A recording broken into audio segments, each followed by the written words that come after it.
Bonsoir à tous et à toutes. Merci d'être là pour cette soirée donc, organisée dans le cadre des Nocturnes du Musée de la Chasse et de la Nature et organisée par la revue Bilbaude, dont voici le dernier numéro et que vous pourrez feuilleter après la conférence.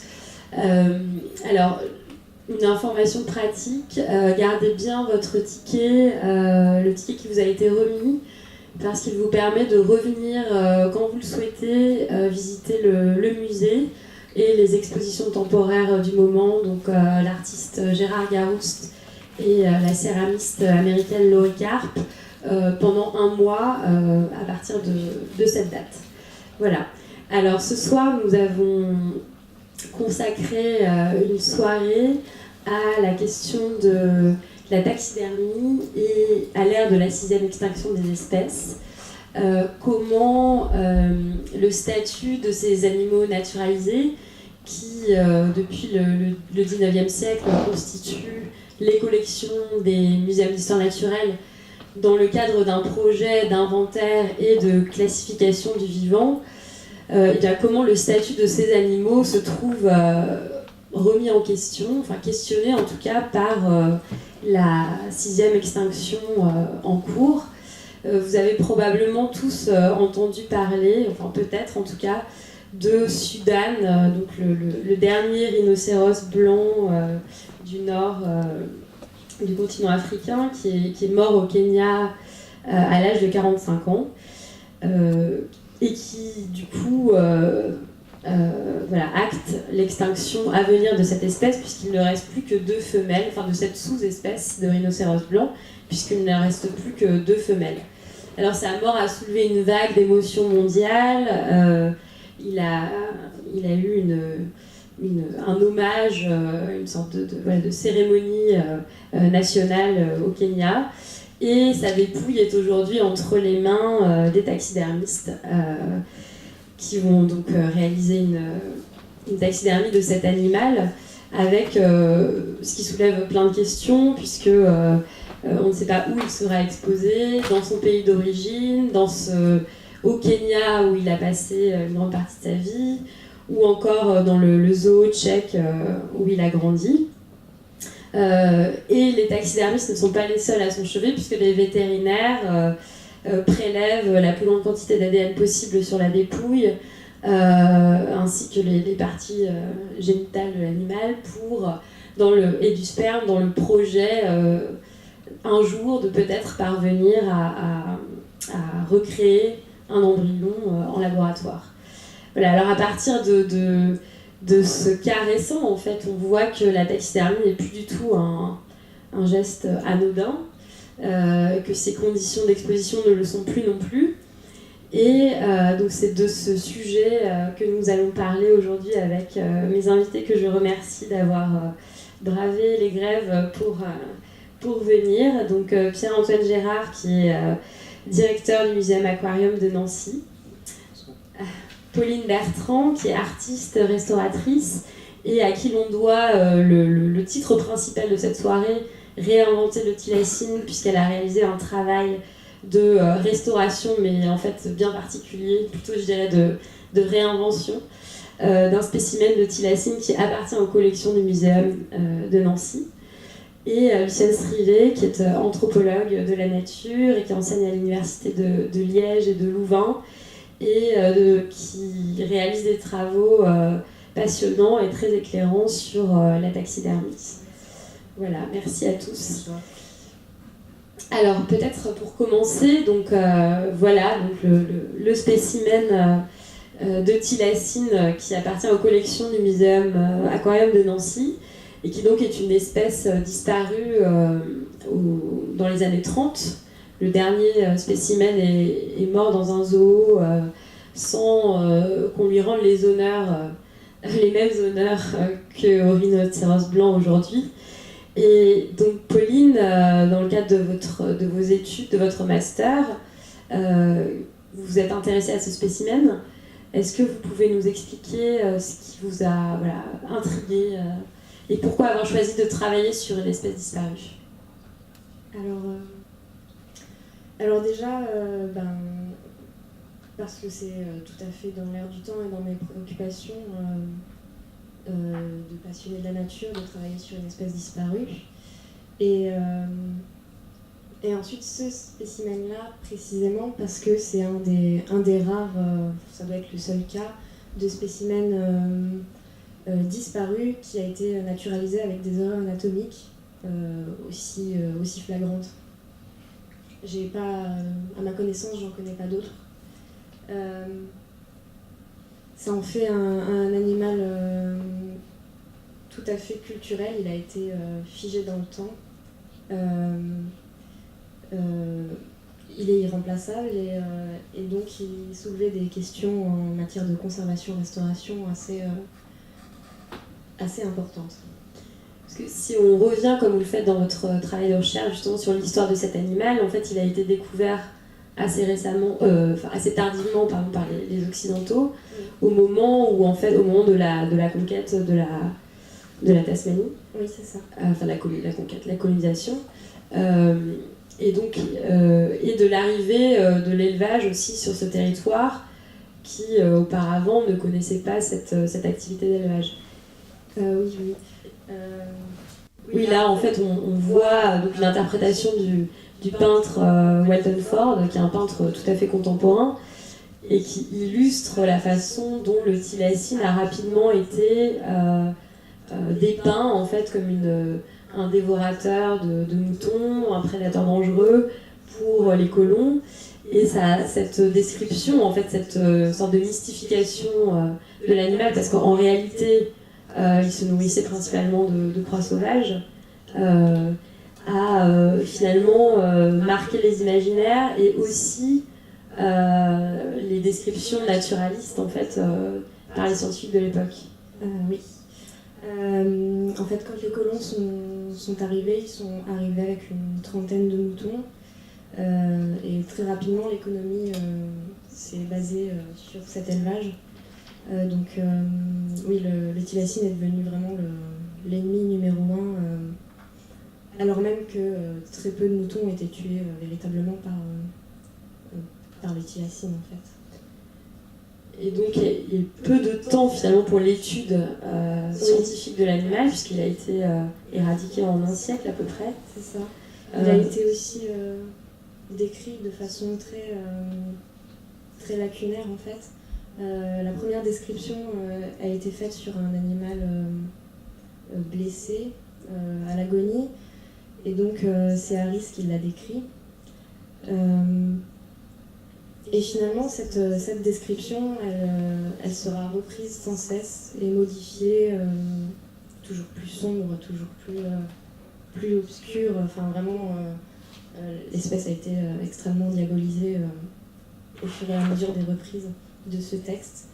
Et là, par exemple, il s'agit d'une gravure faite à partir d'un spécimen qui est à Paris, parce que c'est dans le même genre, en fait,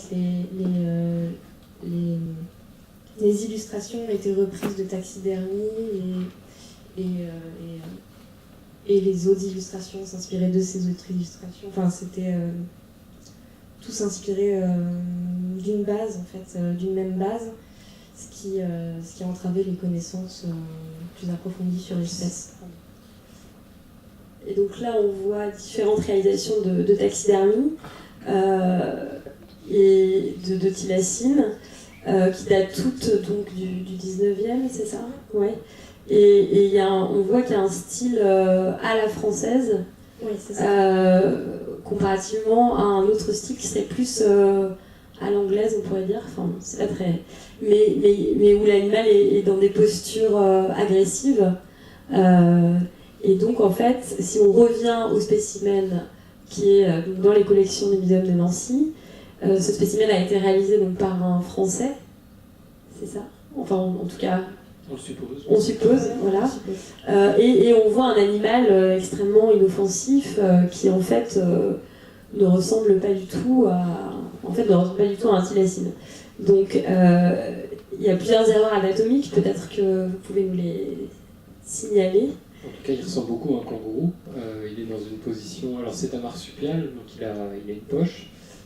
Sauf qu'on s'est rendu compte que la poche était inversée, elle aurait dû s'ouvrir vers l'arrière de l'animal, et pas comme elle est là, ça c'est la position, on va dire la poche du kangourou.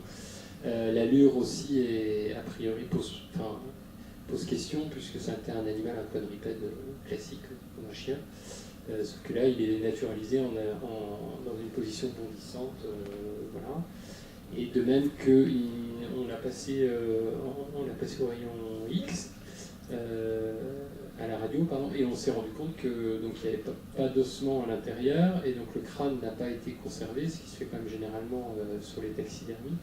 Et donc, il n'y a pas de dents. C'est pour ça qu'il a ce visage qui fait passer pour un paisible herbivore, alors que c'est quand même un animal qui était carnivore. Si c'était pas le dévoreur dont on l'a affublé, mais voilà. Donc ces erreurs-là, cette naturalisation dont on hérite, nous a posé question pendant un bon moment. Et donc Pauline, vous avez choisi dans le cadre de votre travail de restauration, de ne pas chercher à restaurer, justement à redonner à l'animal une forme anatomiquement plus exacte, mais d'en refaire un autre, à partir de zéro en fait. Alors pourquoi ce choix non seulement d'en refaire un autre, mais aussi d'imaginer que les deux puissent être mis en regard et présentés ensemble. Oui, l'objectif c'était de faire un dispositif avec ces deux spécimens. Il y a tout un jeu de vrai et de faux. Le thylacine original est donc un vrai, il porte la vraie peau du spécimen, et en même temps sa posture est complètement fausse, et erronée. Et de l'autre côté, j'ai essayé de faire donc un thylacine qui est faux de par son pelage et sa matière, mais qui puisse rendre au mieux en fait l'aspect général du thylacine tel qu'on le connaît aujourd'hui. En fait, c'est une synthèse de l'état des connaissances aujourd'hui. J'ai corrigé aussi les erreurs en les appuyant un petit peu. Par exemple, j'ai fait un petit qui sort de la poche pour bien montrer que la poche s'ouvre vers l'arrière. Et alors, Pierre-Antoine Gérard, c'est étonnant d'avoir dans vos collections un spécimen aussi rare. Là, je parle de l'original, puisqu'il y en a seulement 8 en France, des taxidermies entières de l'animal. Et pourquoi est-ce que vous n'exposez pas ce spécimen ? Alors, il a longtemps été exposé, pendant une trentaine d'années, 40 ans, dans une vitrine dédiée aux marsupiaux, mais sans aucune indication sans aucun avertissement sur ces naturalisations erronées. Donc, voilà, les visiteurs faisaient avec. Et quand on a refait la scénographie du musée en 2005, on est un muséum d'histoire naturelle d'une collectivité, d'une ville, mais qui est en partenariat avec l'université. Et les chercheurs avec qui on a travaillé sur la rénovation du discours de cette galerie, on a bien senti qu'ils n'étaient pas prêts à avoir un discours porté, puisque c'est un discours essentiellement basé sur la classification et la classification du règne animal. Ne voulait pas induire les visiteurs en erreur. Donc on l'a gentiment mis en réserve. Et puis en attendant, peut-être, on a un autre projet dont on parlera peut-être après, de retrouver un autre discours et de lui faire jouer un autre rôle que celui d'illustrer le groupe des marsupiaux tel que ça aurait pu être fait en 2005. Justement, alors Lucienne Strivet, je me tourne vers vous à propos de la question du discours en fait, que portent, peut-être malgré eux, tous ces animaux naturalisés qui représentent des collections extrêmement importantes dans les muséums du monde entier, puisqu'on en voit exposer en général une infime partie par rapport à ce que l'on peut trouver dans les réserves. Et ce discours, en fait, en tout cas le projet derrière la naturalisation de spécimens d'animaux vivants a changé avec le temps. Et qu'est-ce qui, en fait, depuis le 19e, où on était dans une logique d'inventaire du vivant, de classification, voilà, qu'est-ce qui bouge en fait culturellement et puis aussi du coup dans les modes de présentation? C'est une question épaisse. parce que depuis le début du 19e, en effet, les choses ont beaucoup changé. Au départ, il s'agissait surtout d'accumulation, avec un élément de classification qui tenait davantage aux ressemblances entre les espèces ou au partage d'un même lieu, d'un même espace géographique. Donc ça donnait une présentation très, très surchargée et souvent mal documentée, mais qui était le signe de l'appropriation coloniale. C'était tout à fait clair, on montrait tout ce dont on avait pu s'emparer, et donc tout ce qu'on pouvait connaître. Ensuite, on passe par le stade des dioramas, dont on a un exemple ici, mais qui passe par la photographie de Fujimoto, qui a fait tout un projet photographique sur les différentes présentations de dioramas. Celui-ci vient du Muséum d'histoire naturelle de New York, il est particulièrement réputé. Il s'agit du montage du géant de Karissimbi, donc le gorille, par Eklé, qui était à la fois un taxidermiste brillant sur le plan des réalisations, qui était vraiment la pointe de la technique, qui était aussi un chasseur, c'est-à-dire qu'il a choisi ce gorille lors d'une expédition en Afrique, il l'a tiré lui-même, et il en a d'ailleurs été fort troublé. Apparemment, on le voit souvent photographié avec le visage du gorille, qui est un moulage levé sur place, mais il a été apparemment beaucoup plus troublé par la main du gorille, qui a, si on veut bien en croire les biographies qui sont quand même rédigées par ses épouses, donc pour mettre des guillemets, qu'il aurait bouleversé et aurait changé son attitude vis-à-vis de la faune qu'à l'époque on pouvait changer sans problème. S'il y avait eu une difficulté dans cette taxidermie, Eklé aurait refait une expédition et ça allait abattre un autre gorille. Bon. Donc ça ne posait absolument pas question. Et il s'agissait de les mettre dans l'environnement naturel de la manière la plus réaliste possible pour donner ce qu'Haraway appellera une image du paradis terrestre, c'est-à-dire un message moral important au moins autant que scientifique, qui était l'image de la famille telle que la nature nous l'a fournie, le père, la mère, le bébé. Et en faisant ce montage, en fait, Eklé fait passer un discours, puisque c'est naturel, c'est bon. C'est comme ça qu'il faut vivre. Et là, il nous montre effectivement des animaux qui peuvent être dangereux, mais il les montre dans une attitude d'harmonie, paisible, alors qu'on sait qu'il pouvait faire aussi dans d'autres circonstances, et notamment celle de l'exposition du Field Museum de Chicago, qui était une exposition internationale. On va y arriver, voilà. Il a réalisé ce lion, qui n'est pas paisible du tout, mais qui est tout à fait conforme à ce que pouvait attendre d'un lion le public d'une exposition universelle au moment où on le montre. Donc il y a une espèce d'ajustement dans la présentation au public auquel cet animal est destiné. Aujourd'hui, on n'a plus du tout, ce n'est plus tendance de représenter un lion de cette façon-là. Voilà le contraste qu'on peut obtenir. J'ai photographié ce lion taxidermisé dans l'atelier d'Yves Cometou, tout à fait récemment. Et donc vous voyez que vous avez affaire à un animal très charismatique, très juste anatomiquement, mais paisible. Certaines personnes à qui j'ai montré cette photographie m'ont dit « mais c'est plus un lion, c'est un gros chat ». Un lion, c'est un gros chat. Et donc on choisit aujourd'hui de ne plus montrer les prédateurs dans une situation de prédation. Alors qu'à l'époque d'Eklé, justement, c'était bienvenu de montrer ce que l'explorateur, chasseur, taxidermiste, conservateur de la galerie africaine au Muséum de New York avait dû affronter, évidemment. Alors, on est passé justement sur des images que vous nous avez données, Pierre-Antoine Gérard, pour cette conférence. Donc là, on voit justement sur des taxidermies qui datent aussi du 19e siècle aussi, et qui représentent bien ce motif de l'animal sauvage en position menaçante. Et pour revenir sur cet enjeu de l'articulation en fait, entre une commande qui sert à la fois des enjeux de représentation scientifique et en même temps de présentation à un public, vous vouliez détailler un petit peu le cas de ce gorille qui fait partie de vos collections. Oui, donc ce gorille est exposé de manière permanente et en préparant cette conférence et en cherchant un peu dans les archives du musée, j'ai retrouvé un échange de lettres entre le taxidermiste, qui est M. Conrad, qui était basé à Strasbourg, et le directeur de l'époque, qui était professeur de zoologie. Donc un échange de lettres en octobre 1934, où ces deux personnes s'interrogent sur la position à donner sur le gorille que le muséum de Nancy va acheter, va commander à ce taxidermiste strasbourgeois. Et donc le taxidermiste écrit je me permets de revenir par la présente sur la question de la position du pied du gorille, au sujet de laquelle nous avons discuté lors de la livraison de la bête.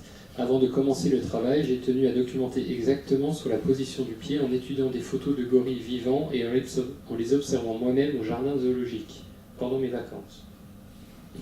Après coup, j'ai pu m'entretenir dernièrement avec un monsieur qui a pu en observer plusieurs pendant un certain temps. Ce monsieur m'a confirmé que la position donnée au pied du gorille est absolument exacte, c'est-à-dire le gorille ne marche pas en s'appuyant sur le bord extérieur du pied, mais il marche tout comme l'homme en s'appuyant à plat sur la partie inférieure du pied, comme vous avez pu vous-même le constater. Voilà, donc ces échanges-là se poursuivent, c'est-à-dire que là on avait une demande du professeur de Nancy souhaitant par la naturalisation faire passer un message qui était essentiellement de faire connaître la zoologie à ses étudiants et au grand public, et donc la taxidermie servait directement à porter ce message-là. Voilà. Ça c'est, je trouve, assez intéressant de se questionner sur ce point. Oui, on est toujours, d'ailleurs dans vos travaux, c'est très marquant de voir qu'on est toujours à une frontière entre une volonté de représentation, on va dire objective si on veut, et en même temps une démarche qui relève d'un geste singulier d'un taxidermiste devant une dépouille qui doit lui restituer quelque chose de ce qu'elle a été, mais ça n'est jamais tout à fait ce qu'elle a été. Non. C'est un vrai problème pour les taxidermistes qu'ils résolvent parfois. Enfin, je sais que Jacques Tinet, lorsqu'il était taxidermiste au Muséum de Paris, faisait venir en fin de carrière, en début de carrière il ne le faisait pas, mais en fin de carrière il convoquait systématiquement les soigneurs des animaux qu'il était amené à taxidermiser pour avoir leur avis sur les ultimes dispositions de la peau avant de la fixer. Avant ça, quand il ne le faisait pas, il était toujours très déçu parce que lorsque les soigneurs débarquaient dans son atelier une fois l'animal fini, il restait figé et puis il lui disait mais c'est pas du tout lui. En fait, là il s'était noué une relation, un lien entre eux et l'animal taxidermisé, et l'animal avait beau être juste sur le plan naturaliste, il ne l'était pas sur le plan de la relation. Donc c'est toujours une grosse difficulté. Et là, chaque taxidermiste prend position et négocie son travail avec le commanditaire.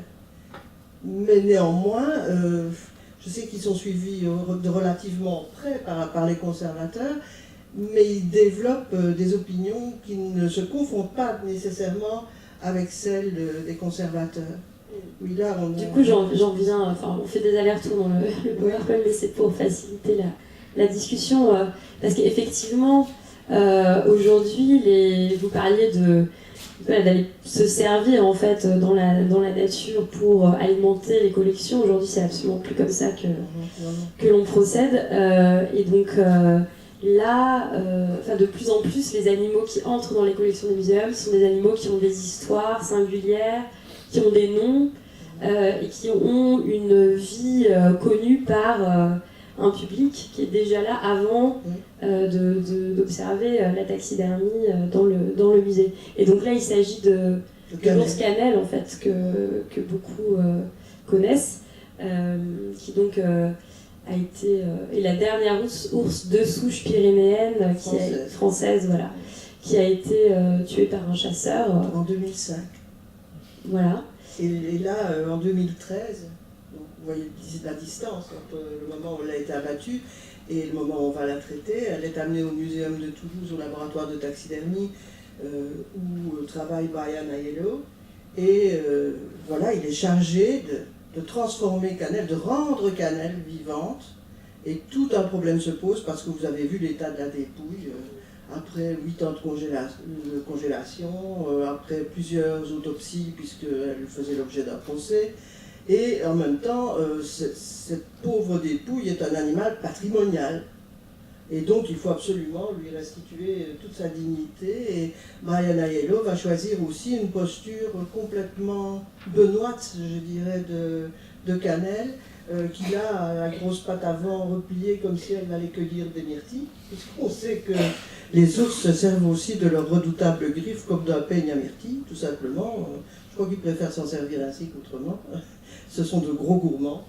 Et donc, la position de Canel a été complètement négociée, y compris avec des personnes qu'il avait suivies, qui étaient membres de l'association de protection des ours, et qui la connaissaient, qui pouvaient savoir à quel moment elle et son mâle s'étaient choisis, selon les traces, simplement en suivant les traces.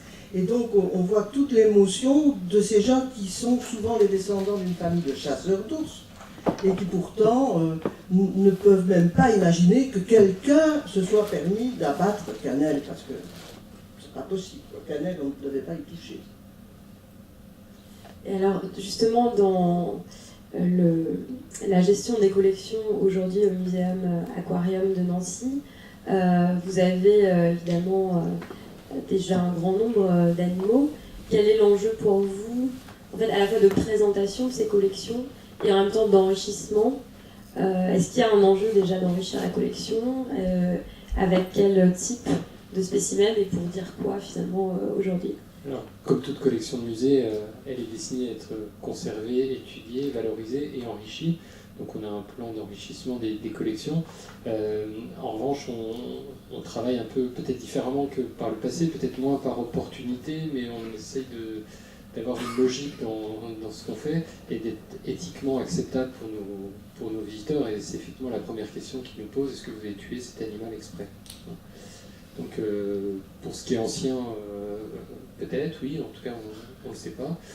Pour ce qui est nouvellement acquis dans les collections, ça vient essentiellement d'animaux qui sont dans des parcs zoologiques, qui sont saisis par les douanes quand ça alimente un trafic. Voilà, globalement, c'est ou des dons de particuliers, de personnes qui retrouvent ça dans le grenier du grand-père et qui ne savent pas quoi en faire. Donc, c'est parfois intéressant, parfois pas. Mais on rentre dans cette démarche-là. Et nous, à Nancy, on a une collection qui était destinée à l'enseignement de la zoologie, donc une collection extrêmement complète des représentants de tous les groupes zoologiques. En revanche, on était extrêmement dépourvus en ce qui était local, paradoxalement.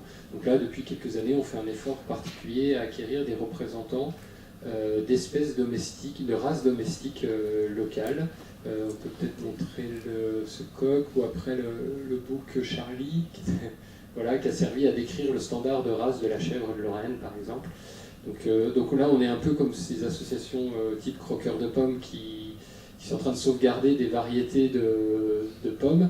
Nous, on est en train de conserver des traces de races domestiques qui servent à l'élevage, qui servent encore, parce que la standardisation des races ont failli faire disparaître un certain nombre de ces races. Je pense aux vaches, on n'a pratiquement plus que la Prime-Holstein dans les années 80. Donc là, on a réouvert un peu les choses, on a naturalisé une vache de race vosgienne qui avait failli disparaître au tournant des années 90. Voilà. Donc on sert un peu de conservatoire sur ces questions-là à l'heure actuelle. Et donc c'est un projet qui poursuit en fait ce projet initial d'inventaire et de conservation d'espèces et de sous-espèces. Mais comment le public en fait... parce que c'est vrai que comme ça je m'attends pas à voir un coq ou une poule ou un bouc dans un muséum surnaturel qui comme ça dans l'imaginaire justement a cette dimension de nous faire voir le spectacle de la nature exotique. Donc comment le public réagit en fait à... Là, enfin, je ne suis pas spécialiste, mais le grand public maintenant a accès à toute la faune tropicale, la faune extrêmement éloignée de chez nous, à travers les voyages, à travers les multimédias. On peut nager virtuellement avec des dauphins, on peut faire plein de choses comme ça depuis chez soi. Et pour des citadins, on a le mouvement inverse d'être déconnecté de la nature. Donc pour nous, c'est pas incohérent de les confronter, entre guillemets, ou de les faire voir ce patrimoine plus local. Et d'ailleurs, si on peut revenir sur Jojo peut-être, il y a un parc animalier à côté de Nancy qui présentait de la faune sauvage. Et ce parc, ce petit zoo n'était plus aux normes déontologiques, éthiques de ce qu'on peut attendre d'un zoo à notre époque.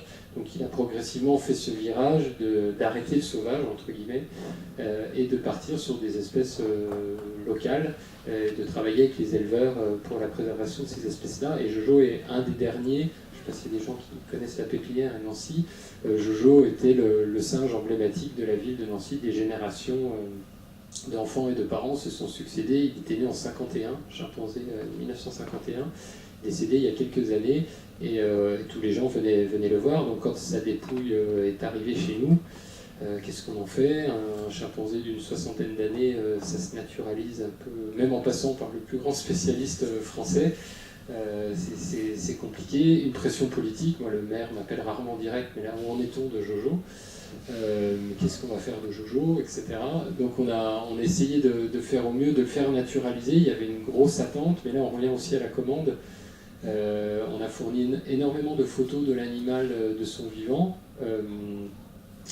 au taxidermiste, qui a plutôt bien réussi la face. Oui. Voilà. En revanche, c'était un singe de 60 ans avec un certain embonpoint, et là, la qualité de la peau ne lui a pas permis de lui restituer cet embonpoint, et il est dans une position, moi j'ai pas décidé à l'époque, mais plutôt de singe sauvage, alors que je pense qu'il aurait fallu assumer le fait que c'était un singe qui a vécu 40 ans dans la même cage, 50 ans dans la même cage à Nancy, quoi. Voilà. Et du coup, quand on l'a présenté à nos visiteurs, c'est Jojo ça, enfin vraiment les gens ne l'ont pas vraiment reconnu, et voilà, donc ils l'ont pas reconnu dans sa posture, dans l'embonpoint absent, voilà, donc là actuellement il est en réserve, décidément, voilà. Mais on assume, mais en revanche scientifiquement il est intéressant parce qu'on a toute la traçabilité, toutes les données qui font que c'est intéressant, et qu'un chimpanzé qui entre dans nos collections, c'est relativement rare, et Dieu merci, comme on le disait, on va plus en chasser exprès. Oui, et ce qui est intéressant aussi, c'est que le taxidermiste ne voulait pas le traiter. Parce qu'il était trop vieux, parce qu'il allait entraîner la déception des gens qui étaient liés. Il savait que son travail décevrait. Et donc il ne voulait pas le faire. Et il s'est vraiment plié à la commande, mais de mauvais gré. Alors ce qui me paraissait important aussi dans ce qu'on a vu, c'est que les races locales soient ainsi prises en charge par le muséum. Je trouve que c'est très significatif du mouvement que ce que j'appellerais la production animale actuellement, et pas l'élevage, est aussi un appauvrissement de la biodiversité. La biodiversité, ce sont les races locales.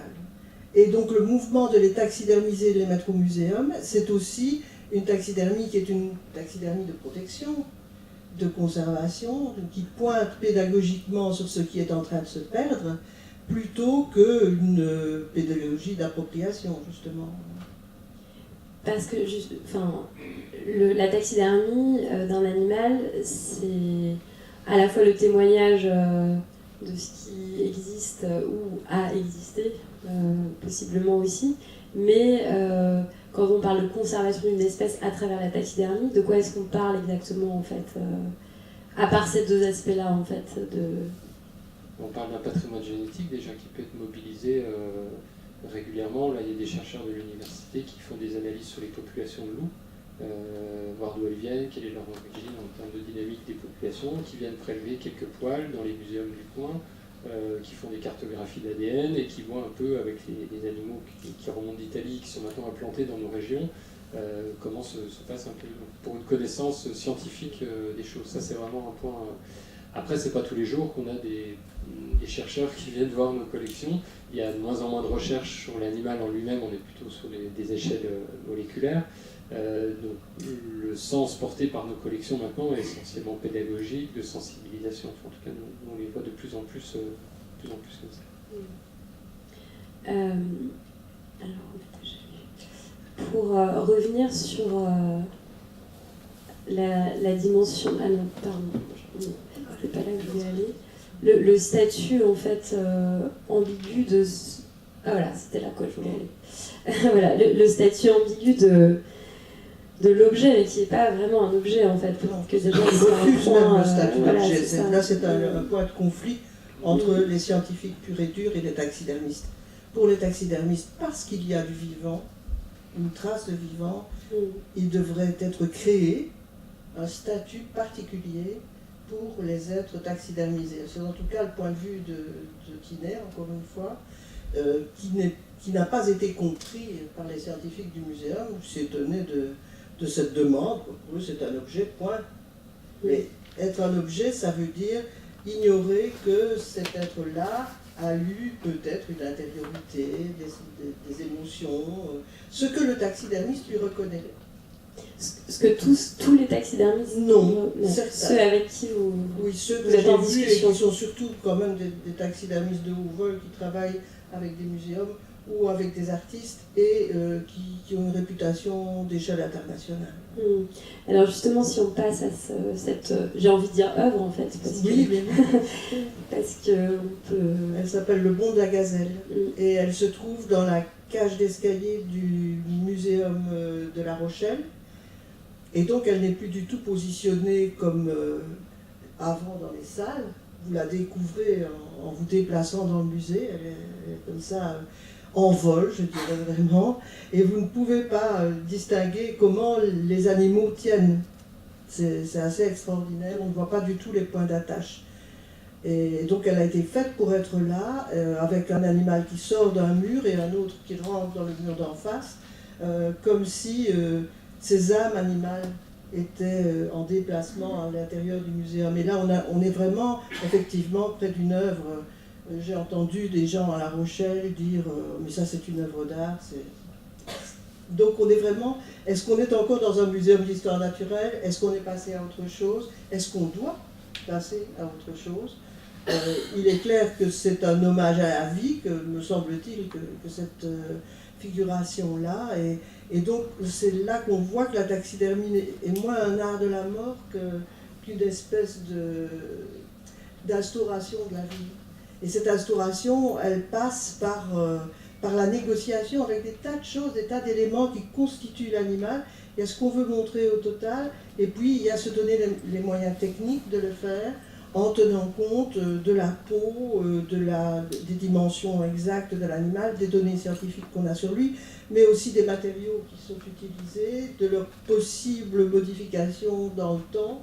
Il faut les stabiliser, il faut savoir exactement comment rendre cette œuvre résistante aux insectes aussi. Tout ça participe, c'est comme si on avait affaire à une multitude d'êtres qu'il faut faire travailler ensemble, et le faire aussi en comptant avec la dimension temporelle. Est-ce qu'on pourrait aller jusqu'à dire, parce qu'on n'a pas, nous, dans notre culture moderne, occidentale, vraiment de rituels, en fait, qui accompagnent la mort de l'animal, enfin des animaux. En tout cas, on n'en a plus. Et dans les descriptions que les taxidermistes, notamment Yves Gometoux, fait de ce qui se passe dans son atelier, dans une espèce de corps à corps avec l'animal, voire de fusion, enfin, où la matière résiste et où en même temps il se sent emporté aussi. Est-ce qu'il y a quelque chose de cet ordre-là, selon vous, qui se jouerait ou... Oui, tout à fait. En tout cas, pour quelqu'un comme Yves Gometoux, c'est explicite. Pour lui, il estime qu'un animal qui arrive chez lui, à la limite, l'a voulu et qu'il est son assistant. Donc il est au service de l'animal et son travail est un travail d'échange non seulement avec le corps de l'animal, d'ailleurs il fait partie de ces taxidermistes qui ne récusent pas le fait d'avoir affaire au cadavre, au contraire, il en a besoin autant que possible, mais qui a des échanges, il estime qu'il n'est jamais seul dans son atelier, si même il y travaille la nuit, l'animal est là. Et donc il faut travailler avec cet animal pour le respecter, pour le restituer de manière aussi juste que possible. Donc il doit être à la fois juste et beau. Et dans ces conditions-là, effectivement, on peut restituer sa dynamique et faire entrer de la vie dans un lieu où on n'en entendrait pas nécessairement. Il y a beaucoup de travaux qui réfléchissent à ce que la sixième extinction, enfin le constat en fait de l'extinction d'espèces fait à notre sensibilité et ce sentiment de perte en fait, qui va désormais avec le fait de s'intéresser aux vivants. C'est-à-dire que paradoxalement, quand on s'intéresse aux vivants, on ne peut pas ne pas faire en même temps le constat de la perte. Donc ça donne envie peut-être de se cacher un peu les yeux et de dire bon bah moi je vais pas trop m'y intéresser parce que sinon je vais me sentir voilà, triste. Comment est-ce que justement si on parle de sensibilisation à la nature qui est le rôle historique des muséums, comment est-ce que cette question-là peut être prise en charge, je dirais, et comment la taxidermie, à partir de ce que tout Lucienne Strivet décrit, peut peut-être aider, en tout cas. C'est sûr qu'on est passé de scénographie qui restituait la classification du règne animal très classique dans un muséum à quelque chose, enfin en tout cas nous on l'appréhende comme ça maintenant, où il faut qu'on fasse passer des messages, que l'heure est grave, enfin voilà, de nombreux scientifiques tirent la sonnette d'alarme à ce niveau-là. Je pense que la taxidermie a un formidable atout pour faire passer ces messages-là avec des taxidermies peut-être spectaculaires qui nous permettent de mettre en scène, alors soit par des dioramas, on y revient sur certains effets, soit par des mises en scène particulières qui nous permettent, parce que l'intérêt de ces collections-là, c'est qu'on a l'échelle de l'animal. On peut les voir dans un zoo, mais on ne les voit pas toujours bien, ils peuvent être un petit peu cachés, etc. Là, on est confronté à l'animal dans sa matérialité, on est à la bonne échelle, une certaine proximité s'instaure avec lui, et travailler ces taxidermies spectaculaires, c'est pas pour faire du spectacle à tout prix, mais au moins pour toucher la sensibilité du visiteur. Je pense que derrière, c'est plus facile de travailler les autres thématiques qu'on veut mettre en place. On réfléchit à une nouvelle scénographie et d'avoir quelque chose d'extrêmement spectaculaire pour ensuite aller décliner les grands thèmes de la biologie, etc. Oui, en fait, ce qu'il vise, c'est à restituer l'émotion presque tactile, parce que ces présences d'animaux taxidermisés sont très fortes. À peu près toutes les personnes qui en font l'expérience disent rien ne peut rendre ça. Ni la photographie, ni la vidéo, ni la virtualité des montages actuels. L'animal est là.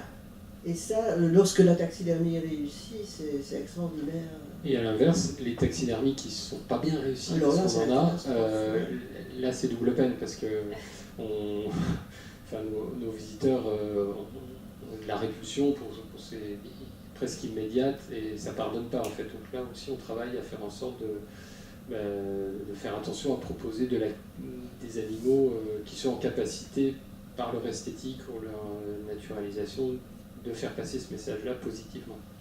Donc là on a un autre exemple de mouvement de vie en quelque sorte qui est restitué. Alors là, on est déjà... Oui. Dans les spécimens historiques, j'ai glissé une dia de Dolly, la première de brebis clonée, pour montrer que le spécimen historique n'est pas nécessairement celui qu'on croit. Le rhinocéros, c'était celui de Louis XV, donc il est vraiment aussi patrimonial. Cannelle, évidemment, ça ne pose pas question. Mais voilà, Dolly, dans notre modernité, c'est la première brebis clonée qui est actuellement au musée d'Écosse. Justement, pour poursuivre la discussion, on voit à quel point en fait, les muséums doivent composer avec tout un tas de manières en fait, de représenter aujourd'hui l'animal. Et vous parliez du fait qu'il y avait des taxidermies ratées, mais quand on voit des taxidermies un peu vieillissantes, ou même si on revient aux thylacines, en fait, qui est un très bel exemple de taxidermie ratée, comment est-ce que, en fait, est-ce qu'il faut justement donc faire table rase, en fait, de à la fois cet héritage et aussi du projet initial de classification du vivant, d'accumulation, ou bien est-ce qu'il faut recomposer quelque chose en fait qui fasse de la place justement à ces manières renouvelées de présenter les animaux et à ces nouvelles questions. Alors la réponse est, je sais que la réponse est la deuxième, mais la deuxième option, mais du coup je voulais qu'on développe un petit peu sur ces questions. peut-être avec donc des exemples de la façon dont les muséums prennent en charge cette question de l'extinction. On ne fait pas table rase des collections antérieures, elles sont porteuses d'une information, d'un patrimoine autant scientifique que culturel, donc ça il serait... peut-être qu'on les présente différemment, ou on les présente moins, mais elles sont toujours dans nos réserves. On peut les faire restaurer aussi, donc ça c'est petit détail technique, mais dans les muséums, les collections sont régies par le Code du patrimoine, au même titre que les sculptures et les tableaux de tous les autres musées de France, donc elles sont en ça protégées. Et quand on veut les faire restaurer, on passe devant un comité d'experts scientifiques du ministère, et on a des échanges assez importants. Une anecdote, la dernière fois, on a présenté un protocole de restauration d'un mammifère dont les yeux qui avaient été mis par le taxidermiste au milieu du 19e n'étaient pas ceux de l'espèce. Voilà. Il s'était trompé. Donc nous, biologiquement, c'est un peu compliqué de montrer un loup avec des yeux de chat, par exemple. Et donc tout le débat était, mais est-ce qu'on peut toucher à l'intégrité de ce spécimen-là en lui ôtant ses yeux mis par le taxidermiste à l'époque et en les remplaçant par des yeux contemporains mais biologiquement justes. Voilà, donc c'est des compromis au cas par cas. Donc finalement on a enlevé les anciens yeux, on a mis des nouveaux, mais on a gardé les anciens à proximité dans le dossier de l'animal. Voilà. On ne perd pas d'informations historiques sur le spécimen. Donc on restaure, il y a beaucoup de pédagogie à faire aussi sur la restauration des collections, justement parce qu'il y a encore le fantasme, votre animal est fichu, vous allez en tuer un à l'autre bout de la planète. Donc on restaure les collections d'histoire naturelle, au même titre qu'on restaure des collections de sculptures, de tableaux. Néanmoins, comme c'est le cas ici pour le dodo, on se trouve dans des situations parfois où on demande aux taxidermistes de faire une acrobatie. Le dodo que vous voyez représenté tel qu'il était dessiné dans des récits de voyage au XVIIIe siècle a totalement disparu. C'est l'animal emblématique des animaux disparus. Et en même temps, dans les muséums, comme cet oiseau était plus ou moins blanc, c'était une variété de gros pigeons en fait, il s'est empoussiéré et il s'est trouvé un moment où le muséum anglais qui gardait le dernier spécimen de dodo, sans le savoir, a décidé de le mettre au feu. Et puis, il était sale, il ne servait à rien, mais en fait, on n'avait plus que celui-là, mais encore une fois, sans le savoir, et donc on se retrouve avec les derniers restes du dodo que vous avez là, c'est-à-dire une tête calcinée, un bec surtout, et un élément de patte. Et à partir de ces restes-là, des taxidermistes habiles, évidemment, ici c'est Pierre-Yves Rinquin, mais le problème s'est posé avec des tas de taxidermistes, on a même des tableaux du 19e qui montrent les taxidermistes en train d'essayer de reconstituer un dodo à partir des textes, à partir des images et de ce qui reste, c'est-à-dire pas grand-chose de l'animal. Et donc c'est vraiment une recherche qui est à la fois une recherche de science, mais l'animal doit avoir un certain charme, enfin, c'est un enjeu extraordinairement difficile parce que, comme le tilacine de Pauline, il n'est pas fait avec les plumes du dodo, on n'en a plus. La peau des pattes, il faut aller la chercher ailleurs. En général, il s'inspire de peau d'autruche, de pattes d'autruche. Donc, il faut savoir comment il est, comment il se positionne, et le fabriquer intégralement à partir des éléments qui sont des éléments littéraires et des dessins. Donc c'est vraiment un cas tout à fait exemplatif, parce que, contrairement à... en Angleterre, en tout cas, il y a eu une destruction des collections qui est assez affolante. Entre autres, pour une raison politique, pour se dédouaner d'exposer autant de tigres, autant d'animaux qui étaient liés étroitement à la colonie à un moment où on décolonisait. Donc on a revu les présentations et liquidé bon nombre de spécimens qui étaient là auparavant. Et on a beaucoup liquidé aussi pour des raisons sanitaires. Oui. Oui. Bon, il y a eu les taxidermies anciennes utilisaient un certain nombre de produits chimiques, notamment du savon arsenical, qui ont fait peur à beaucoup de gens, et notamment dans les lycées, quand il y avait des collections qui étaient dans les laboratoires, dans les labos de biologie, de sciences nat. Voilà, quand les enseignants ont eu connaissance de tout ça, le premier réflexe était de jeter. On a jeté des trésors dans des grands lycées qui étaient des ex-lycées. Oui, parce que le savon arsenical n'est pas aussi toxique qu'on peut. Ah non, non, non. C'est le mot qui fait peur. Mais alors ici, on a un des animaux qui fait partie de la salle des espèces disparues au Muséum de Paris, c'est l'hippotrague bleu. Cette salle d'ailleurs était la préférée de Jack Tinney.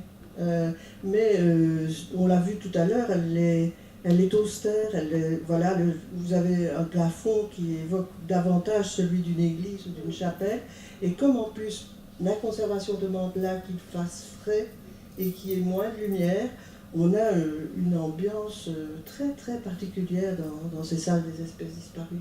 Je crois que les taxidermistes aujourd'hui sont profondément conscients que le sort des non-humains taxidermisés et le sort des humains sont liés étroitement, et que ce qu'ils veulent, c'est faire passer cette idée-là. Et comment est-ce que vous, au Muséum de Nancy, faites avec les espèces justement éteintes? On en a bien moins qu'à Paris, hein, mais malheureusement, enfin, on en a 4 ou 5, 4 je crois. Donc c'est des espèces qui sont donc nos trésors, nos jocondes, et qu'on protège le mieux possible. Donc on les expose, sauf avoir un discours sur l'extinction de la biodiversité, on ne s'en sert pas, comme je disais tout à l'heure, on ne met pas le thylacine pour illustrer les marsupiaux, on va mettre un kangourou sur la faune d'Australie. Donc c'est, voilà, mais c'est en même temps, moi ça fait une vingtaine d'années que je suis dans la profession, les espèces disparues de la collection Nancy, elle augmente, voilà. Et c'est quand même assez, un peu angoissant en fait. Alors dans un sens, elle prend de la valeur, parce qu'on est cynique, mais c'est pas le but de recherche. Oui, le couaga, qui est aussi à Paris. Le tigre de Syrie, qui a complètement disparu.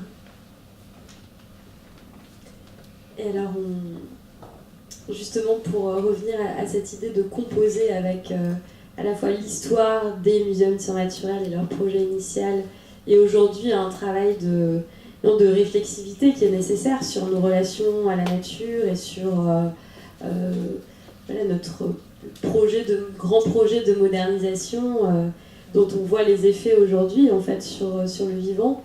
Est-ce qu'on pourrait... Donc c'est une proposition que vous faites, hein, oui. Et aussi Pauline à la fin de son mémoire, que les musées intègrent cette dimension réflexive et qu'elles la mettent en scène à travers justement ces collections historiques et une muséographie et une autre manière de les présenter. Donc, oui, vous voulez parler peut-être déjà du projet Nanoc, mais oui, non, le projet de musée tel que je le rêve, c'est un peu ce qui se passe ici en fait.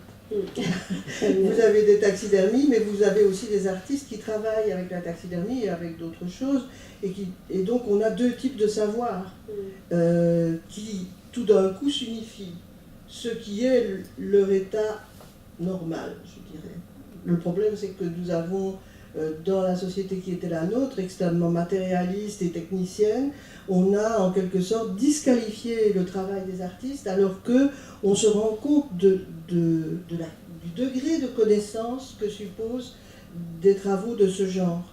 Les taxidermistes sont quand même passés, après la célébrité des clés, ils sont passés pour des préparateurs de quatrième zone auxquels on demandait aussi bien de replanter un clou que de faire leur travail de taxidermiste. Donc c'est une profession qui a été profondément méprisée, et c'est à tort, évidemment. Mais quand vous les entendez vous parler d'un animal, non seulement ils connaissent son espèce, ils ont un maximum de renseignements sur l'endroit d'où vient l'animal et la façon dont il a été amené chez nous, mais ils pourront vous dire, par exemple, c'est le cas quand je suis allé chez Gometou, ils me disent, oui, mais je peux vous dire que ce lion-là, il est gaucher. A priori, pour nous, ça a l'air de rien, mais ce sont des détails intimes que leur travail permet de mettre en évidence et qu'on ne connaîtrait pas autrement. Alors le projet Nanoc est assez symbolique. C'est un projet qui a été réalisé par des artistes anglais et norvégiens, si je ne me trompe.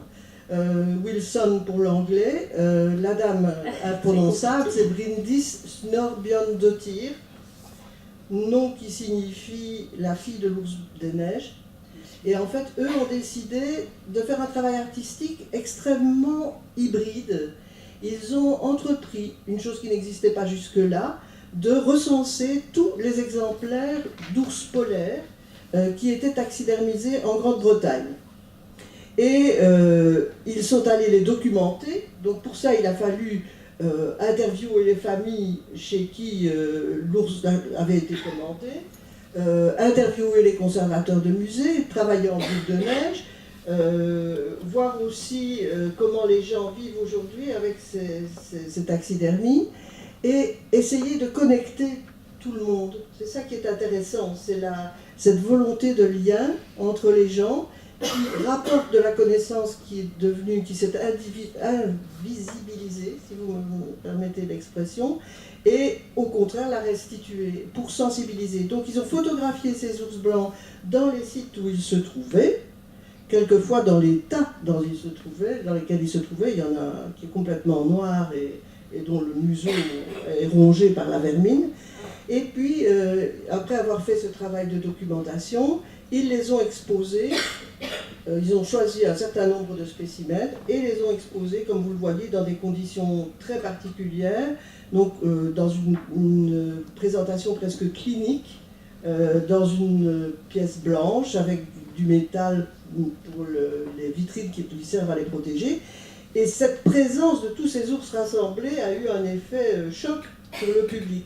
Et cette exposition continue à tourner aujourd'hui. Elle a commencé en Angleterre, mais elle est passée en Alaska, et tous ces gens, ils avaient même des photos d'expéditions de chasse à l'ours blanc, donc des photos anciennes du 19e qu'ils ont rassemblées, et puis un catalogue qui n'était pas seulement un catalogue, mais qui faisait appel aussi à des scientifiques aujourd'hui, scientifiques de sciences dures et scientifiques de sciences humaines, pour contextualiser tout ça. Ça me semble un projet d'une richesse absolument extraordinaire, mais qui doit dépasser les cloisonnements entre le musée d'art et le musée d'histoire naturelle. Et ça, je crois qu'on n'est quand même pas encore tout à fait prêt à y arriver.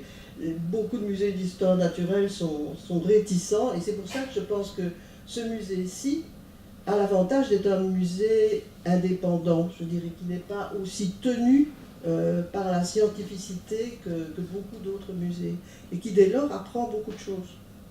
C'est vrai qu'on voit de plus en plus d'incursions de l'art contemporain dans les musées d'histoire naturelle, mais je dirais cette séparation nature-culture reste maintenue, au sens où il y a quand même encore une délimitation claire entre là où on est dans la représentation objective du vivant et là où on est dans une interprétation artistique. Mais pour autant, ça tient beaucoup à la mission d'éducation à la nature qu'ont les musées d'histoire naturelle, qui n'est pas une éducation à la nature-culture ou inévitablement, elle est une interprétation nature-culture. Elle ne peut pas faire autrement. En fait, ouais. C'est l'historicité des spécimens qu'on décèle et que Pauline décèle très vite. C'est ça. On ne peut pas ne pas faire passer de message. On peut faire semblant de ne pas faire passer de message, mais on ne peut pas s'en départir. L'époque imprime sa trace, son empreinte sur tous les spécimens. Oui, voilà. Là aussi, c'est encore Gaumétou, hein, avec Gloria Friedman, un montage qui est en principe un montage d'art contemporain, qui est celui d'un cerf au brame, et qui est appelé, l'artiste lui a donné comme titre l'envoyé spécial. Et en fait, ce cerf est l'envoyé de tous les habitants de la forêt. Il est la forêt telle qu'elle est dans son état premier, et il est monté sur des ballots de papier destinés aux pilons. Mais la forêt seconde, c'est ça. C'est devenu ça. Et je dirais qu'à l'heure où nous sommes, ou au moment où les espèces disparaissent, tous les animaux taxidermisés deviennent des envoyés spéciaux. Ils ont quelque chose à nous dire de toute urgence, au point que la taxidermie, quitte même parfois son usage de la représentation de la vie dans son dynamisme pour passer à des taxidermies d'animaux morts, mais morts délibérément morts. Voilà, ici c'est encore dans l'atelier d'Yves Gometou, c'est un éléphant qu'il réalise et qui n'a pas encore été montré. Il a été commandé par un artiste portugais. Et le projet, c'était de sensibiliser les gens au fait que dans 10 ans, dans 20 ans, il n'y aura plus d'éléphants. Et donc, exceptionnellement, au lieu de vous représenter un éléphant dans toute sa mobilité, ce qu'il aurait été tout à fait capable de faire, on sait que c'est son style d'habitude, ici, il le représente mort 2 fois, puisque une taxidermie part toujours d'un corps mort, mais là, il est mort pour l'éternité. Et c'est une manière de sensibiliser le public aussi à ce qui se passe sur la planète aujourd'hui. Et là, le soin est encore porté aux yeux, qu'il faut rendre vaguement opaques. Ça ne doit pas être un œil vivant, c'est très important, parce que même si les yeux sont sans doute la chose la plus fausse dans les taxidermies, c'est néanmoins eux qui nous parlent le plus, parce que ça nous correspond à nous humains, à notre appréhension du monde par le visuel. Et ça se produit aussi, ce type de démarche aujourd'hui, chez des artistes. On a vu du travail de Claire Morgan un certain nombre, voilà ceci. Là aussi, Claire Morgan, qui est artiste, mais qui a appris la taxidermie toute seule. Il faut dire que c'est parfois, effectivement, en autodidacte qu'on pratique ça. Et elle travaille avec aussi des animaux qui sont morts de mort naturelle, si je puis dire, c'est-à-dire pour les oiseaux, souvent des animaux qui ont heurté une vitre qu'ils n'ont pas vue. Pour le renard, ben, c'est sans doute une victime de la route. Et donc, elle les reconstitue, mais les met dans une position qui n'est pas une position de vie. Et c'est ce qu'on trouve également avec le travail d'Abbas Akavan, voilà, qui a été montré au musée de Montréal, une exposition qu'il appelle Fatigue, et où tous les animaux exposés sont en position morte. Et là aussi, ce sont des animaux qui sont des animaux récupérés. Aucun n'a été tué pour cette exposition. Il me semble que c'est une démarche nouvelle et tout à fait significative du climat dans lequel notre relation au vivant actuellement se détériore. Mais pour rendre les gens sensibles à cela, je crois qu'il faut passer par là. Par l'horreur de la mort elle-même présentée et pas par la vie récupérée. C'est un autre dynamisme, mais c'est important, je crois, et ça ne peut se produire qu'aujourd'hui à cause de la situation dans laquelle on se trouve. Je rejoins complètement, effectivement, et cette belle maison est un exemple de ce lien entre l'art contemporain et le monde de l'histoire naturelle.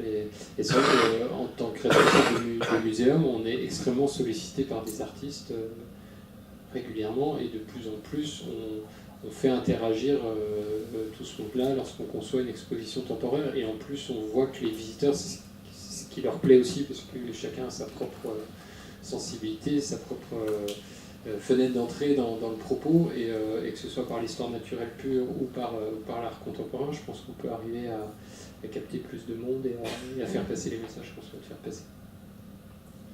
Je me tourne vers vous. Si vous avez des questions, je vais circuler avec un micro. Alors, est-ce qu'il y a des questions déjà ? Oui.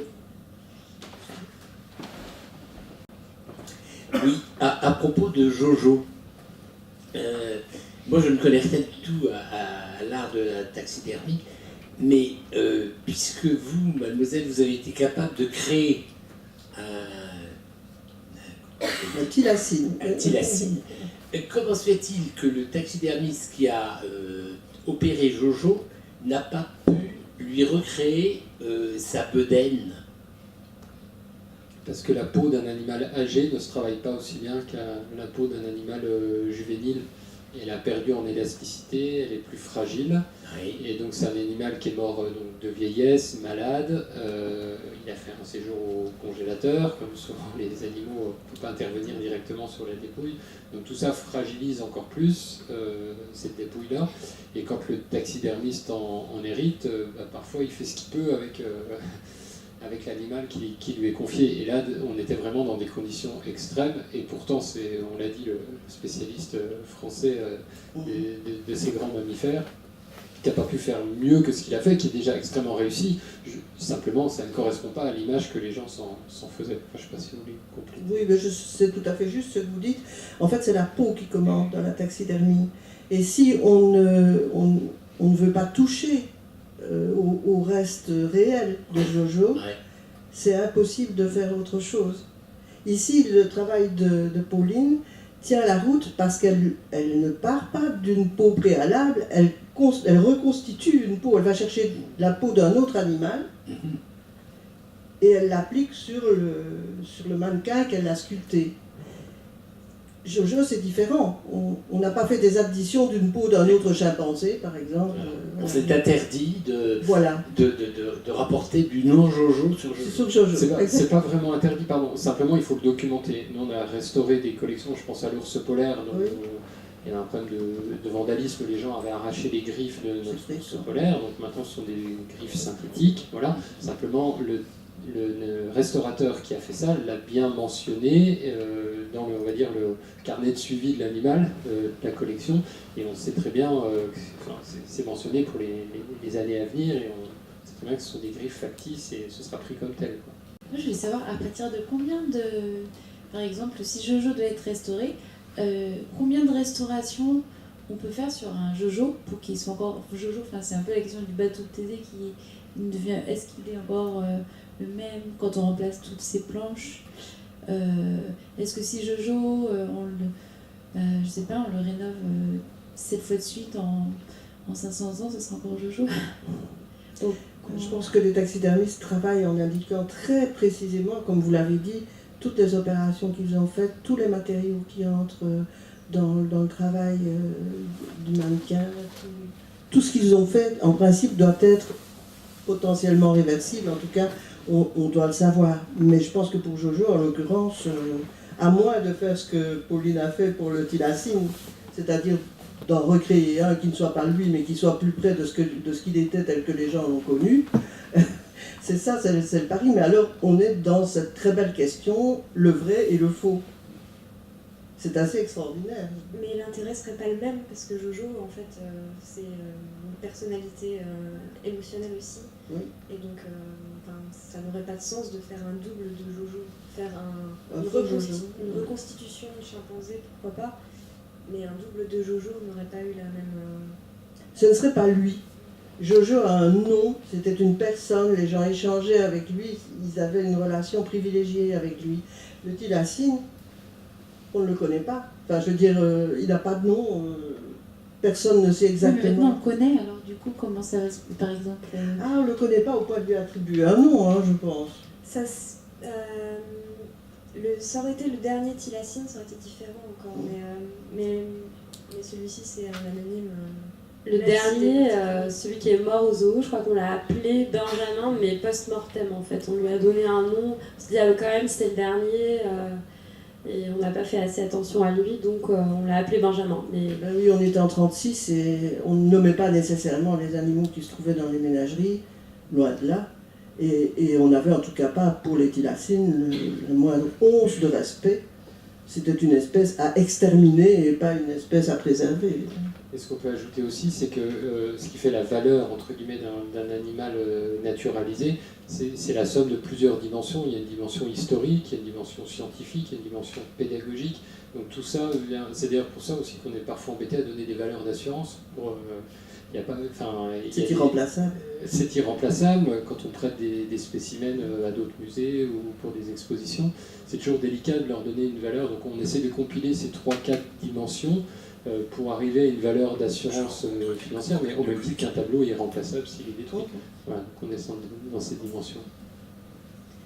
Oui, alors moi je voulais parler justement de ce geste de taxidermiser des animaux, qui est un geste qu'on s'interdit en ce qui concerne les humains, et du fait que ça pose la question quand même de la relation. Donc on ne reconnaît pas Jojo, mais finalement peut-être qu'on ne reconnaîtrait pas notre père, notre mère, notre ami.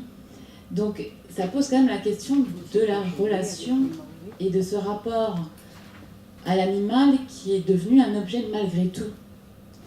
Et personnellement, c'est vrai que je suis désolée, c'est extrêmement choquant ce que je veux dire, mais je suis quand même assez touchée par ces animaux morts, qui me ramènent à quelque chose que je vais vivre, ou que je vais connaître, ou que je connais, enfin, pas directement, alors que dans leur vie factice, finalement, cette relation m'est presque interdite par ce côté-là. Et par le fait qu'en fait, ça nous sépare d'une certaine façon du monde animal. Je voulais vous questionner un peu là-dessus. C'est pas une question très claire, je pense qu'effectivement, les choses évoluent depuis un point qui est un point naturaliste, où l'homme constitue une exception parmi tous les animaux, vers quelque chose qui a changé aujourd'hui, ou qui est en train de changer, dans la sensibilité vis-à-vis de l'animal, où on se retrouve en lui. Et donc, on n'aborde plus la taxidermie aujourd'hui comme on l'abordait au début du siècle, et a fortiori le siècle précédent. Et l'apport, là, vient du contexte culturel et de la situation dans laquelle on se trouve. Et donc, au départ, comme vous le dites, les animaux étaient séparés et traités en objets. Et d'ailleurs, je vous l'ai dit, les scientifiques du muséum n'étaient pas d'accord avec la proposition de Jack Tinney, qui était de créer un statut particulier pour ces créations-là. Pour eux, ça reste des objets. Un animal, mort ou vivant, je dirais. Hélas, on en voit tout le temps des traces, est considéré comme un objet. Or, aujourd'hui, il y a une vague de fond qui est liée à la catastrophe écologique qu'on traverse, qui nous ramène à une sensibilisation vis-à-vis de l'animal comme presque notre égal. Et quand Gometou travaille avec un animal en disant « je suis son assistant », il lui restitue toute cette intentionnalité, toute cette vie intérieure qui passe très bien d'ailleurs dans cette production. Oui, mais lui est véritablement en relation avec l'animal, alors que nous, c'est plus compliqué, il me semble. C'est plus compliqué, mais je pense que la taxidermie ne nous met pas nécessairement à distance, au contraire. Elle nous fait expérimenter une densité de présence très très puissante, très très forte. Et puis par rapport aux humains, le tabou est un peu tombé, enfin, avec les plastinations oui, absolument. Des expos pour défrayer la chronique il y a quelques années, notamment du Dr. Fonagens, donc, qui a un peu perverti ce qui était le don du corps à la médecine pour que les étudiants puissent étudier le corps humain. Donc il y a une technique de plastination, je ne sais pas si vous voyez ce que c'est, on remplace sous pression l'eau du corps par du silicone, ce qui fait qu'on obtient un organe, un morceau de corps ou un corps entier qui est imputrescible, qu'on peut manipuler sans danger, etc. et qui permet de faire des cours, des TD de biologie animale ou d'anatomie humaine assez facilement. Mais tout ça est encadré par une déontologie, une éthique qui doivent être irréprochables. Et donc après, on a eu ces expos grands spectacles qui étaient des belles expos, enfin, en termes de scénographie. En même temps, l'éthique de Van Hagen. Voilà, mais après, qui ont été repris par des grandes sociétés de spectacles et où elles ont été interdites en France au motif qu'on n'avait pas la traçabilité des corps. Est-ce que les personnes qui étaient présentées dans ces expos avaient donné un consentement éclairé à se retrouver à Montréal, à Paris et un peu partout dans le monde? Voilà. Indépendamment de ça, c'était de très belles expositions d'anatomie, très soignées, voilà, qui pour le coup étaient réussies, si on met de côté l'aspect... Oui. Mais parallèlement, les restes humains, ou MNHN par exemple, sont quand même retirés malgré tout. Alors, on a tous, dans tous les muséums, il y a des restes humains, que ce soit des momies ou des morceaux plastinés, etc. Où là, on les traite, il y a un code de déontologie spécifique et les personnes en charge chargées de ces collections-là les traitent avec un respect et une approche encore plus importante que pour les animaux. Voilà. Et les scénographies, normalement, doivent permettre de ne pas choquer, être en adéquation avec la charge émotionnelle et le caractère particulier. Oui, ceci dit, les débuts de la taxidermie ont quand même vu quelques corps humains traités. De la pire façon, je dirais, dans le cas du Negro, qui est un jeune homme Ottanto, dont les funérailles se sont déroulées en présence des frères Véraud, qui étaient de très grands taxidermistes à l'époque et de très grands vendeurs de pièces taxidermisées, et qui donc sont allés rechercher le corps et en ont fait une taxidermie. Et ce corps, leur but était, je crois, de le faire acheter par Cuvier à Paris, qui a décliné, il n'en voulait pas. Et finalement, après des pérégrinations pas très bien définies, il s'est retrouvé dans un petit musée des Pyrénées, où il est resté exposé jusqu'en 92, excusez-moi, date des Jeux Olympiques en Espagne, si je ne me trompe. Et donc à ce moment-là, il y a eu des protestations, ça a fait l'objet d'un traitement juridique, et il a été décidé de rendre finalement le corps, mais à qui? On a décidé qu'il appartenait à telle ethnie, mais ce n'était pas sûr du tout. Et il fallait rendre que ce qui appartenait à l'individu lui-même, ce qui a donné lieu à un démontage, du montage, enfin c'est une horreur. Ce qui a été rendu, c'est la peau repliée dans ce qui pouvait faire petit cercueil, et pour lequel on a fait une grande cérémonie en Afrique du Sud. Mais, je veux dire, c'est irrattrapable. En même temps, à peu près à la même époque, vous avez des gens comme Jérémy Bentham, utilitariste et philosophe, qui demandent à être taxidermisé et dont le corps, après des réhabilitations, se trouve encore dans le hall de son université. Et il semble bien même qu'on le déplace au moment des conseils de faculté. Donc là, vous avez affaire à un blanc qui demande... C'est pas seulement un geste raciste, c'est pour ça que je voulais insister sur l'écart. On a les deux polarités, quoi. On a soit le geste raciste, soit la volonté de survie, de momification. Il paraît que Flanagan se croulait sous les propositions de gens qui voulaient se voir plastiner et dans des expositions, donc c'est vrai qu'on a ces deux. Oui, c'est vrai que le cas des restitutions a vraiment beaucoup secoué la profession. Le cas de la Vénus Hottentote que la France a rendu à l'Afrique du Sud, le cas des têtes maoris qui étaient conservées au musée de Rouen, qui ont fait l'objet d'une loi spécifique parce que le Code du patrimoine ne prévoyait pas ce cas en particulier, de déclasser un objet au musée de France. J'ai bien objet parce que c'était tout le sens du débat, pour le restituer à qui, dans quelles conditions, pour une religion. Enfin voilà, toutes ces questions-là, on continue d'alimenter les réflexions de la profession à ce niveau. On est en train d'entamer une autre conférence, j'ai l'impression. Et je vous propose en fait qu'on a continué à discuter autour d'un verre juste à côté avec nos intervenants que je remercie vivement. Voilà, merci beaucoup.